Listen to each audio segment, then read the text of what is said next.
கொழும்பு மருதாணி கப்பித்தாவத்தை ஸ்ரீ பாலசெல்வ விநாயகர் சுவாமி கோவில் 1790ஆம் ஆண்டு ஸ்தாபிக்கப்பட்டது. இந்த ஆலயம் பூதத்தம்பி அவர்களால் ஆரம்பிக்கப்பட்டு விநாயகப் பெருமானை வழிபட்டு வந்தார்கள். பின்னர் எனது தகப்பனாரான சண்முகரத்ன குருக்கள் ஐயா அவர்களின் 1930ஆம் ஆண்டு முதல் 1988ஆம் ஆண்டு வரை இந்த ஆலயத்தை சிறப்பாக ஆரம்பித்து நடாத்தி வந்தார்.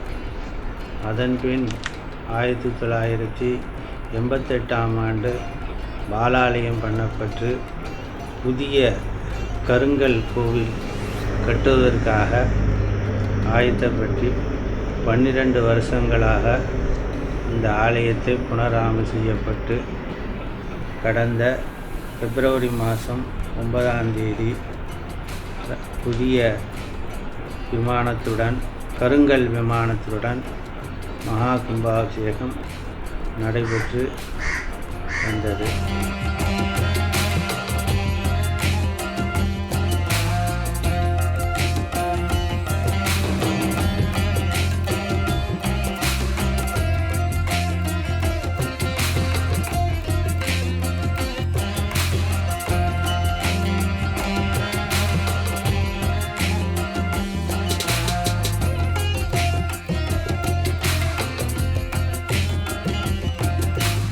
கும்பாபிஷேகத்துக்கு பின் நடைபெறவிருப்பது தற்சமயம் புதிய ஆலயமாக ஸ்ரீ காளியம்மனாக, பின்னர் ராதாகிருஷ்ணன் சிற்ப ஆலயங்களும், புதிய ஆஞ்சநேயர் கருங்கல்லால் அமைக்கப்பட்ட ஆஞ்சநேயர் ஆலயம், புதிய பைரவ ஆலயங்கள் அனைத்தும் அமைக்கப்பட்டுள்ளது.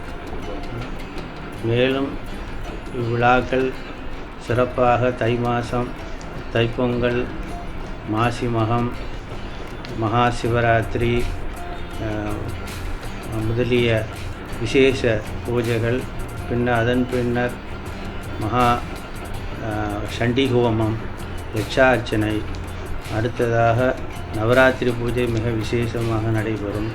கந்த சஷ்டி 6 நாள் மிக சிறப்பாக நடைபெற்று கடைசி நாள் ஸ்ரீ சண்முக பெருமானுக்கு திருக்கல்யாண உற்சவம் மிக சிறப்பாக நடைபெறும்.